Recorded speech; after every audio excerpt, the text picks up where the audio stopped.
Šis jau ir sporta mocis, motokrosa mocis, Ducati Desmo 450 MX, 450 kubikcentimetri, 63,5 zirgspēki, 104,8 kg svars. Konkrētais mocīts piedalījās arī Vaidavas kausā un izcīnīja 5. vietu ar pilotu Aleksandroviču Mārtiņu. Tas jau ir mocis paredzēts trasēm, motocross trasēm, ir dažādas regulācijas, traction control var dažādi regulēt. Interesanti lieta, ko nezināju, ka uzspiežot sajūgu tā ātrumu palaižot vaļā uz 3 sekundēm, tas vispār, piemēram, ja nepieciešams atslēdz traction control. Bet, sports maksā naudu 13,990 eiro.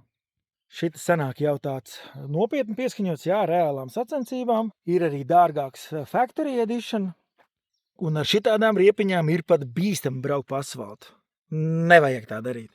Bet šitas, tā ir stihija. Laižam tālāk smiltājā. Ja tev patīk, paskaties arī iepriekšējos moču apskats, tie tagad ir diezgan daudz.